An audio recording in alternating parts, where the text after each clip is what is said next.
Thank you, everybody, for your patience. We are now joined by Liran Tal from Sneak, going to give us an exciting conversation about Node.js security. After that, we're going to have Kate Stewart talk to us all about SBOMs and SPDX. So whoever had that question earlier, save that for Kate. And then we're going to have an executive fireside chat, kind of give you some ideas about how the foundation is having an impact on enterprises and around the globe. So with that, take it away, Liran. Thank you. Thank you. All right, cool. So this is going to be more about the foundation and communities aspect of Node.js, JavaScript, but other in general that OpenSSF is a very large contributor to. So I figured I would open this with an interesting game to kind of like capture your attention. I assume the reference doesn't escape a few people here who have been around the block. And so I will ask, who wants to play a game? Does anyone want to play a game? Okay, a bunch of people. Unexpected, but sure, go ahead. Come over, let's play a game. Boy. Yes. Let's play a game. You are here.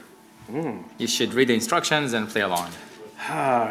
You are Patch the dog. Your mission is to avoid vulnerable package versions. Collect superpowers along my journey. Oh man, I will absolutely press space. This is a vulnerable package. You should do something about it. Can I restart? Go ahead. All right, one more time. Now I see what's going on here. Oh, crud. Killed by a code injection in Dust.js. Oh, man. Third try, let's go. We're going to do it. Almost. Who can do better? Who thinks they can do better? Come on. Come on. There you go. Yeah, come on. Best live demo ever. Just a good try. I mean, not. Go ahead, click restart with a yes, and go ahead and give it a try. Oh, nothing happened here. Space. Space, okay. This is the vulnerability page, but you could move with the arrow keys. Move with arrow keys usually helps. Can I try again? Yes, one try. But no, this is. Okay, I give up. Cross-site scripting in React SVG. Thank you so much. Hila, do you want to try as well? Okay. We have had a backup plan here as well, so let's see with Hila. Had a bit of practice, but let's see how it works. Oh wait, I'm nervous. I'm nervous. Wait. Okay. Okay. I see you're like on it. You are very determined to pass. Now everything. I'm very competitive. Okay. Okay. Woo! Okay. There we go. Okay. Jason to CSV as well. That's it. Amazing. Thank you so much. Congrats everyone and to all of you. I think it kind of shows us how we need best practices and instructions and all of these experiences, like how do I go around it? And if you wanted to play also, we can do it at the break and you can try and see how much points do you score. So my name is Liran Tal. I'm a developer advocate at Sneak. I enjoy building all of those education and content material for developers, trying to really help them skill up and level up all security. Before joining Sneak, I was a developer myself, so I know what's going on, I understand everyone's pains, everyone here, and I'm hoping that I can try and do my best through some of these working activities and these work streams, like the OpenSSF, to really try and engage them. So why we're here? I think we're all here for the same thing, right? Like supply chain security, open source security, trying to do the best things, right? Like open source SIGs and things like that. It's happening throughout different ecosystems and different communities trying to really do it. You could see, for example, why very much we're all here, right? Because those dangers are really out there. There's academic research paper noting that the average NPM install is probably going to pull in an implicit trust for your developers, to basically put that trust on 79 other third package maintainers and 39 other maintainers in general as well. There's other reasons why we're here, also because of the fact that about 300 3,000 maintainer email addresses have been kind of like associated with expired accounts and domains. And that means that this other research that was actually just in 2022 released showed us how we can, abuse the ecosystem itself to an extent, right? So perhaps maintainers even need best practices, not just developers. And I'll touch upon this, further on. There we go. So why we're here? Most of this is about best practices, and the Open SSF working group for package manager best practices is one of them. When I say one of them, that's essentially because there are a lot. And I think I heard someone here when I was like doing the hallway track thing saying, there are like so many working groups, etc. It's so many that this one specifically isn't even on the webpage. You like have to go and specifically look it up, which I sometimes do when I try to do it. And so this is it. And there's like a lot of effort going on into this by a bunch of really talented people from different work streams and companies really trying to make a difference here. And so what are these package manager best practices? And I want to like celebrate one of them specifically.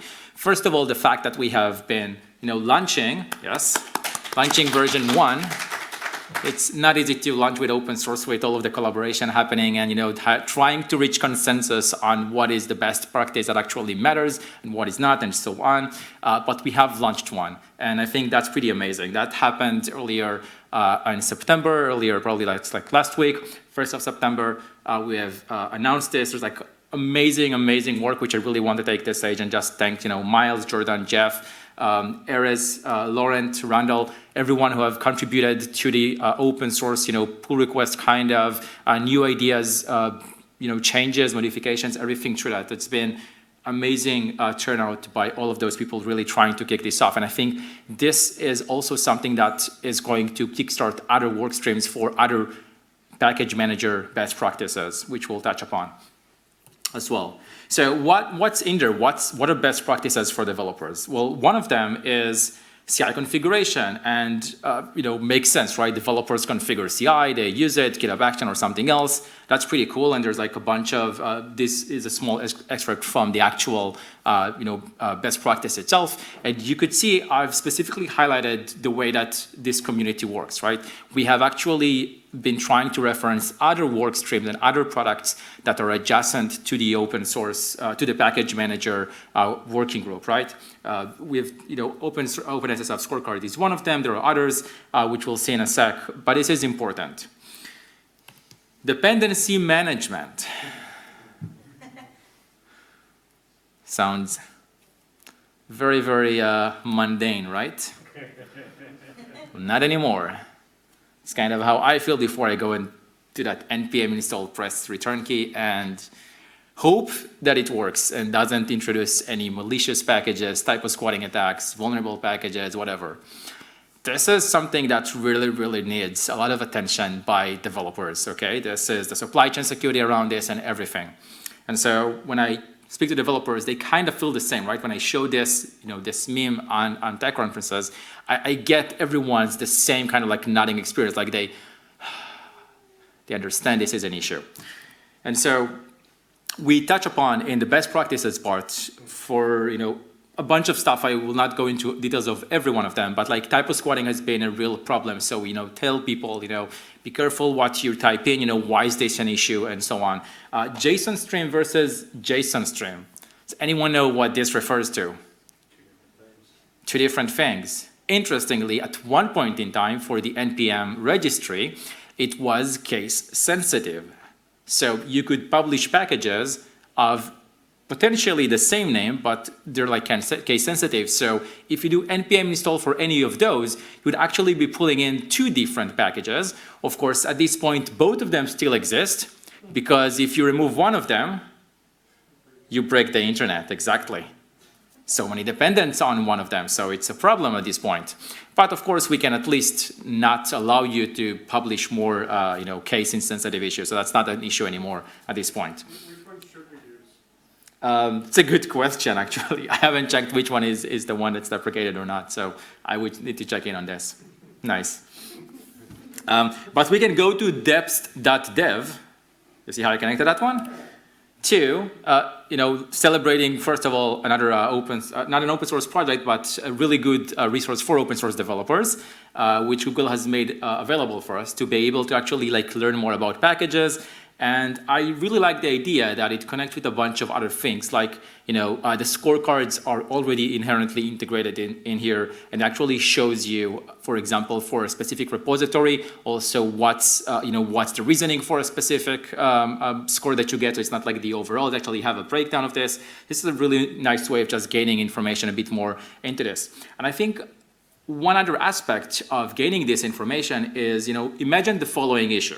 Let's say you want to remediate one of those JSON stream package dependency issues, whether that's malicious or has a security issue and you want to see who's dependent on it. Doing that today is a bit problematic, but because deps.dev and a bunch of other resources, but this one makes it really easy, you could actually have a reverse dependency lookup, or what we call dependents. So if I look at node IPC, which is a reference to a later slide, but some people here might know about it from prior incidents, you could see, for example, who's dependent on node IPC directly or indirectly, and through that alert them, for example, to upgrade, move to a different package, and so on and so on. So these resources this is one of the reasons why these kind of resources are really important to be part of our best practices. Others are around release and private packages. So for example, for release, you might need to make developers aware that they need to use 2FA. 2FA is really important. For a whole lot of time with the NPM ecosystem, it was a bit hard to enable 2FA because there were no other way to automate package releases. Okay, so if you enabled the 2FA authentication as a maintainer and you wanted your CI to complete test, publish the package, that would be a problem. It would literally prompt you for 2FA on the CI, which of course doesn't make sense. But since then, since a lot of time actually since for years, we have automation tokens, which you can enable 2FA, but then have automation tokens. So we could discuss the trade-offs of whether this is better security or slightly a bit of a trade-off there or not. But still, 2FA is super important, and not a lot of developers have enabled that. So this is part of the release process. We also touch about private packages, which has been an issue specifically with regards to dependency confusion attacks, which started with last year's report from Alex Bershan, who talk about it in his blog, and the bug bounty program and the whole thing of the disclosure that they went out and shared about what's a dependency confusion, why does it happen, and so on. Of course, the actual problem to this date is that we're still seeing many incidents relating to dependency confusion. Every blog that I see on a second Monday is going to be probably about dependency confusion targeting packages from Azure and from different other kind of bigger enterprises that are trying to get into. So this is an important aspect, and we've specifically went and provided instructions on what it is and how to overcome it. The other reason why I really like what happened with the NPM best practices in this working group is, for me, the following. If you read this, and again, this is a small excerpt of the whole thing, if you're not from the NPM or the JavaScript ecosystem, it really helps educating you how this system works, okay? How this community works, what's expected. I recently, last month or so, dubbed first time into Ruby development to extend a security research I was working on. And I needed to understand how Ruby manages dependencies and sub-dependencies and manifests, and how does all of this works, okay? This was a bit hard even with the documentation existing, to an extent where if something like this were apparent, it would really help me, because it tells you, for example, no, the manifest file does not list transitive dependencies. This is a really good primer for anyone, DevOps, security practitioners, and so on, who's not tied directly day to day to this specific language ecosystem, to really get a glimpse of what's to expect. And this is what I really like about it. We even touched on specific type of projects you could have, standalone CLIs, libraries, application projects. I wholeheartedly recommend going through this. It's not a long document, but it's super helpful and practical. I will touch next on two items which are not entirely part of the best practices, and so I don't want to like represent any other people's opinion within the working group because people have different opinions, and I have my own, which is the following. One is preventative measures, okay? So far, you would expect best practice to give you ideas of how to prevent an issue. An example of that is the following. Another academic research I will share here, again, also very early from this year, called Weak Links in the NPM Ecosystems, showed us one specific data point that's like super important to understand about what's happening with malicious packages in the ecosystem. NPM, as a package manager, provides any of the maintainers on a tree of dependencies the ability to go ahead and specify post-install instructions. So when you do npm install xyz, I have no idea what that package, don't actually install xyz, but if you do that, that package can run arbitrary code as the user you're running this on, okay? Whatever it wants. And so if it can do that, that's a really bad source. For example, malicious packages, when you install a package, they actually read your environment variables and other things that they can do very harmly. And so this data point is like super important in the sense of, hey, who uses install scripts, right? Is this like 98% of the ecosystem, or is this 2% of the ecosystem? And based on that, we could potentially figure out if we want to tell, if we want to have the 80-20 kind of win here, to say we want to protect, everyone else on potentially the trade-off that if you install something that needs to legitimately install, a browser or something else as part of the install process, it might break. Like, you need to understand what you're doing. So this is an interesting data point. And so just to emphasize this again, here is a real package name 1337qq-js, uploaded in 2019. When it's installed, it collects actually your environment variables, which of course no one saves API keys in their environment variables, right? Why would we do that? We all work very, very well with security and KMSs and whatever. But it took 2 weeks to discover this and take it down, and who knows how many people have installed it, right? It does it very easily. If I'm able to trick you into installing this package, all it does is, post-install hook, it has this, it submits this to the registry, and then once it's there, and install, it has the instruction to run this command, whatever is in that code is going to get executed.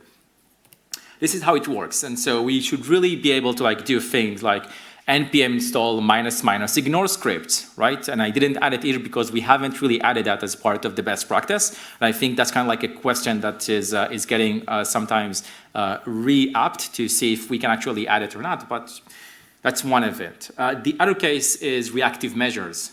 Let's talk about one example that happened in the ecosystem earlier this year. Node APC, it's a very popular, downloaded by millions kind of NPM package. Got sabotaged in a way. This is part of the code that was malicious that got added into it. You can see there's like a buffer from, interesting, that's base64, we can decode it. Looks like there's like geolocation, API key hard-coded in the NPM package, okay. More base64 encoded strings, let's decode them. // Looks like it's doing something on the file system. Well, it's actually deleting files on the ecosystem every time that you run it, and it has a timer. This is a package that has been sabotaged by its maintainer for reasons we won't get into here now. But essentially, this is the impact of what this has when you have those packages. Now, one of those versions, for example, that was released, 9.16, okay? It was released within a day, and within a day, it also got more than 25,000 downloads. Okay, this is almost 30K within a day. That's how fast JavaScript and CI and everything else kind of like gets the latest, right? Goes to the bleeding edge and gets that. So one of those reactive measures that I've been kind of like referring to is telling the ecosystem, because when this happened, a lot of developers and teams were kind of like rushing, well, which version do I have? Do I have the malicious version or not? And if I have it, what happens? Because I can't just always upgrade. What happens if it's a transitive dependency? Now I am dependent on maintainers on the tree to get the latest for the whole tree.